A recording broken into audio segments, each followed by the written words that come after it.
제가 오늘 설교 서두에 질문을 한번 드리면서 시작을 좀 하고 싶은데요.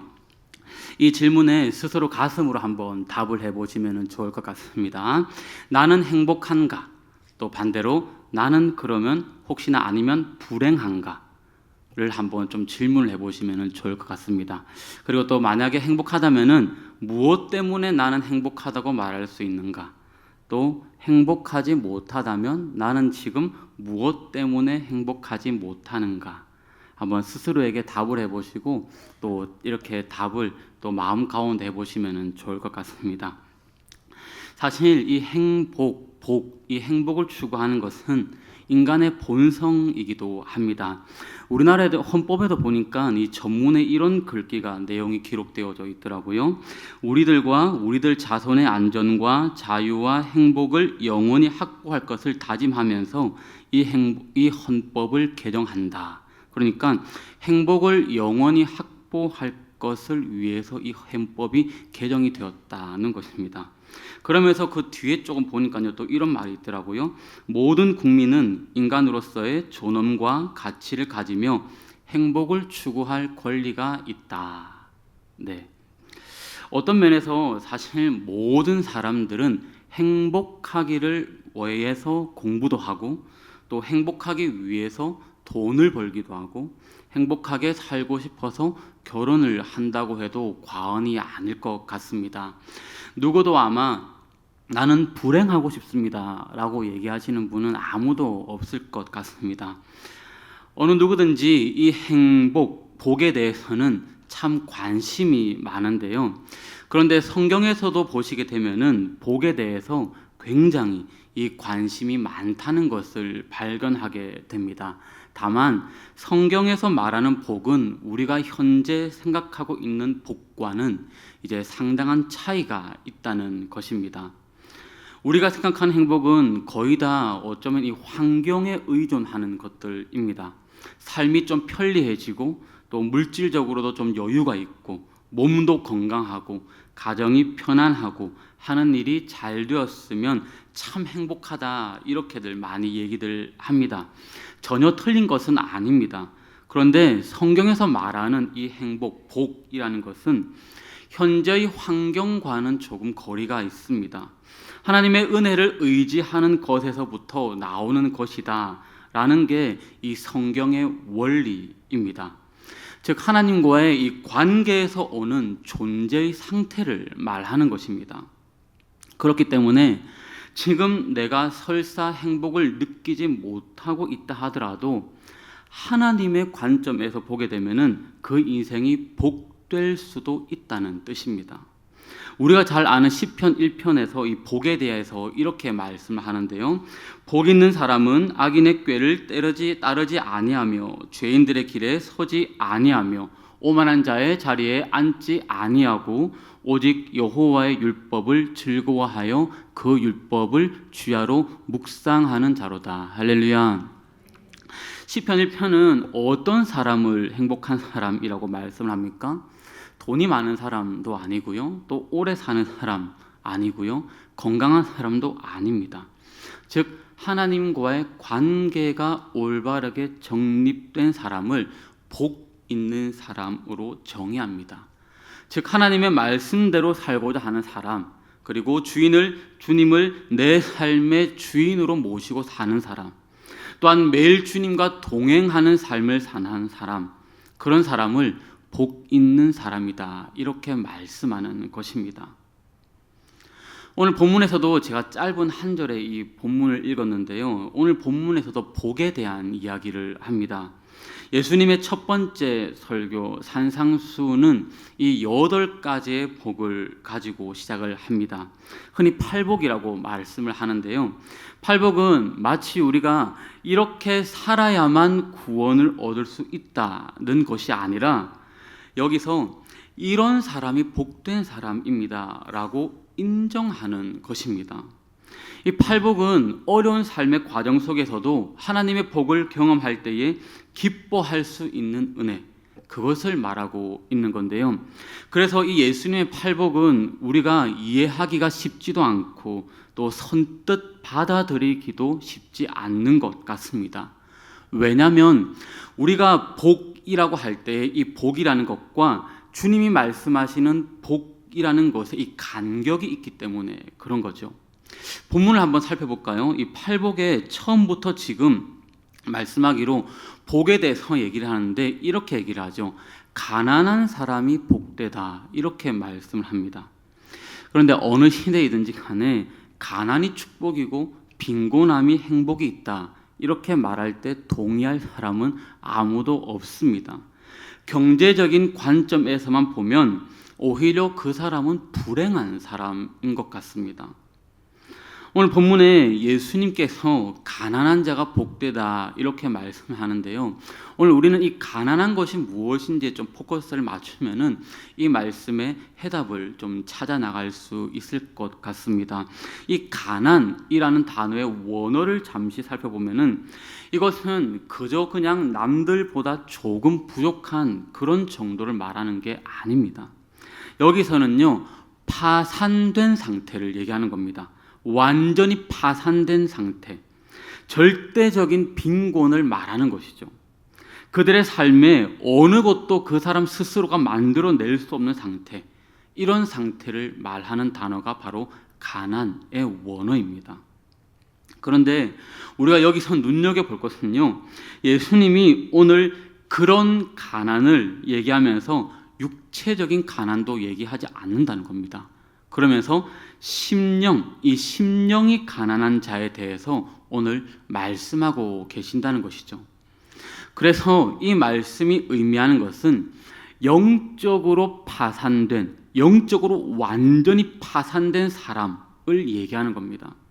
자신이 완전히 무능력함을 하다는 것을 깨닫고 이 자신의 존재가 무가치한 존재라는 것을 느끼고, 그렇기 때문에 이런 사람의 고백은 나는 내 힘으로 할 수 있는 게 아무것도 없고 하나님의 도움 없이는 나는 살아갈 수 없는 존재라는 사실을 완전히 깨닫고 믿는 사람을 뜻하는 것입니다.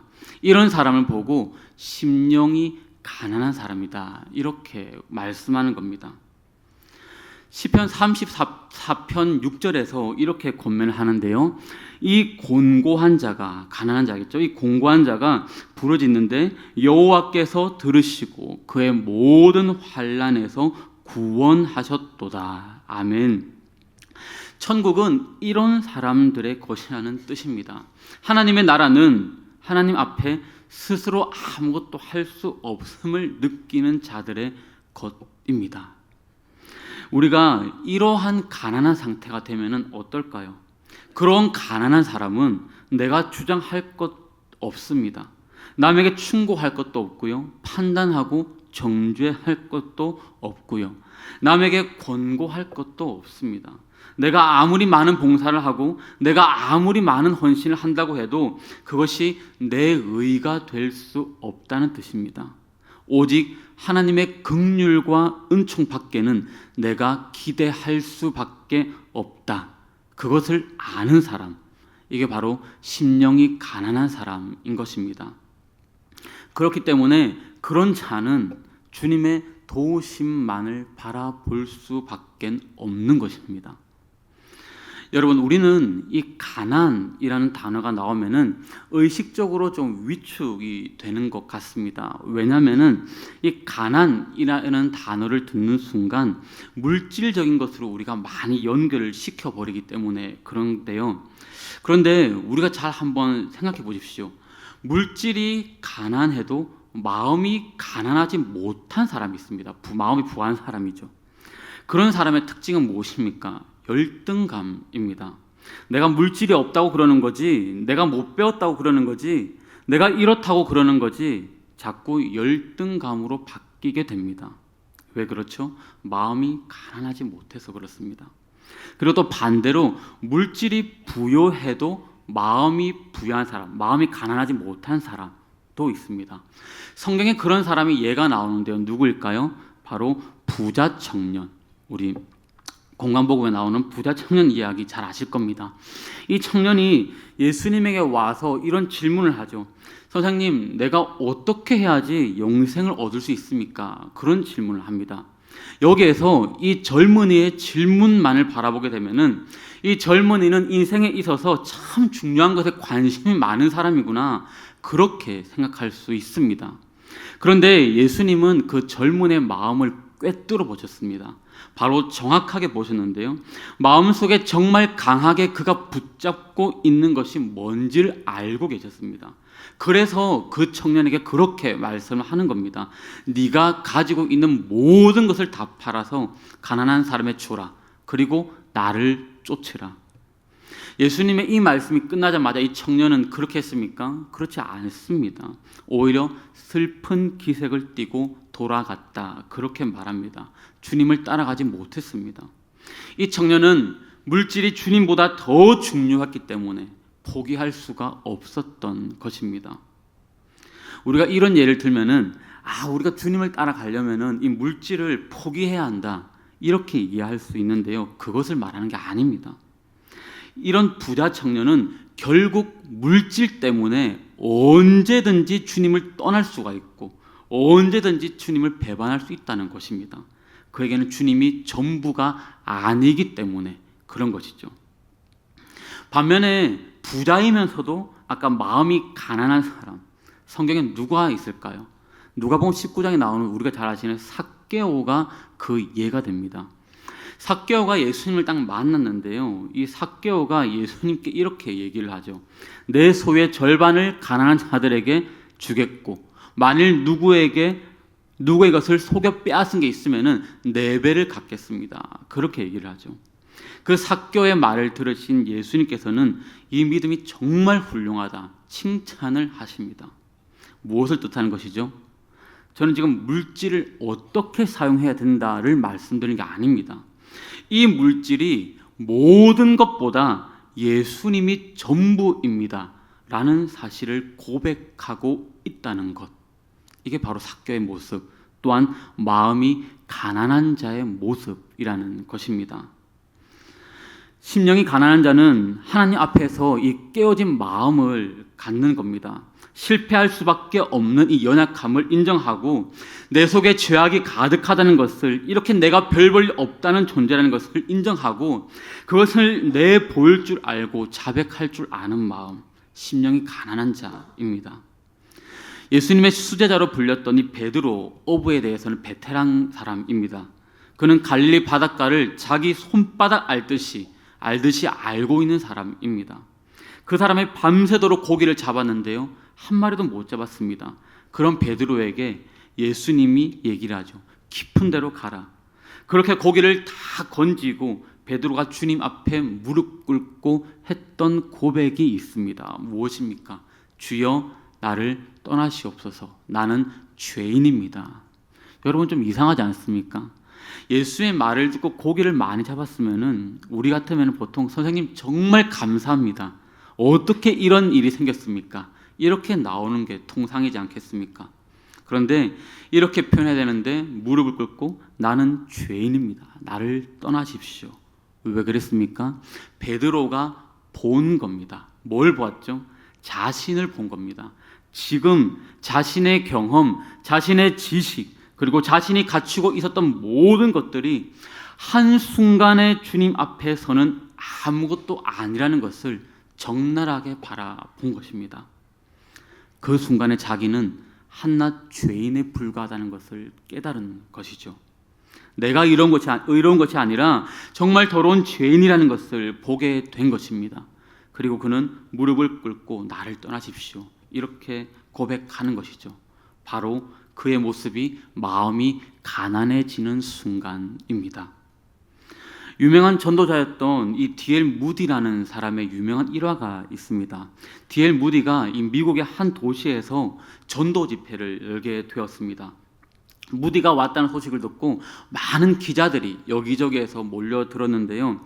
막상 인터뷰를 하려고 이렇게 몰려들었는데 이 무디가 일정이 너무 바쁘다 보니까 그날 인터뷰를 갑자기 거절을 한 겁니다. 그랬더니 그 다음날 아침에 이 신문에 아주 큰 타이틀로 기사가 이렇게 났습니다.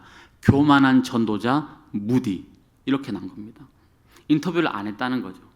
그 기사를 보고 전도주필을 준비했던 팀원들은 막 분노를 했습니다.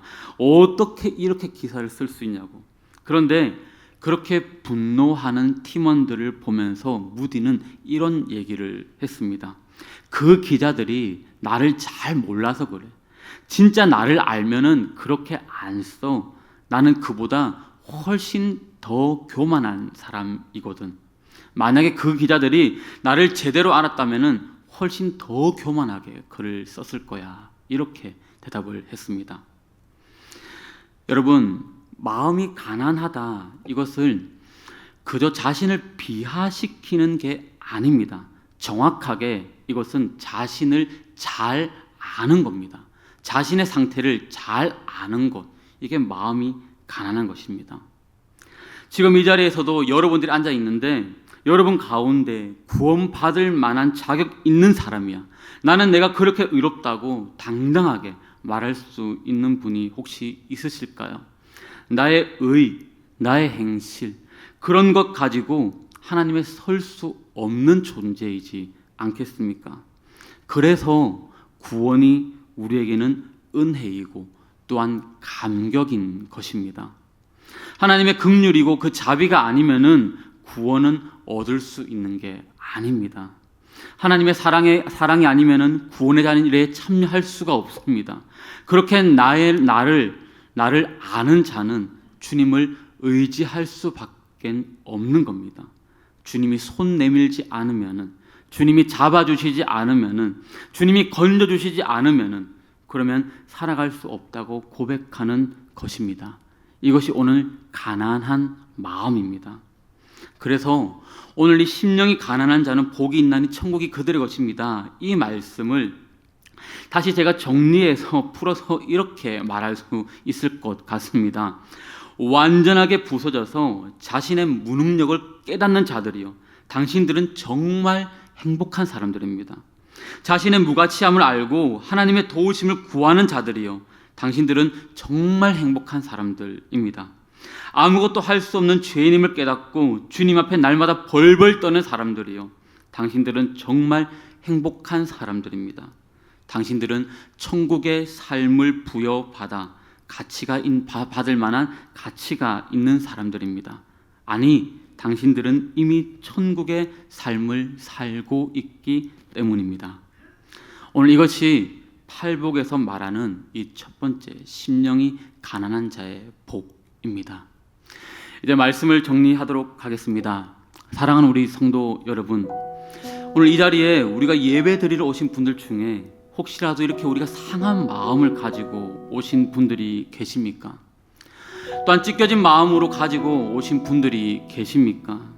어디서도 위로받을 수 없어서 너무나도 답답하고 또한 너무나도 꽉 막혀 있는 것 같은 그런 마음을 가지고 오신 분들이 계십니까? 그래서 나는 하나님 외에는 의지하고 바라볼 것이 없고 하나님만이 내 삶의 모든 것입니다. 그런 마음을 가지고 이 자리에 앉아 계신 분이 있으십니까?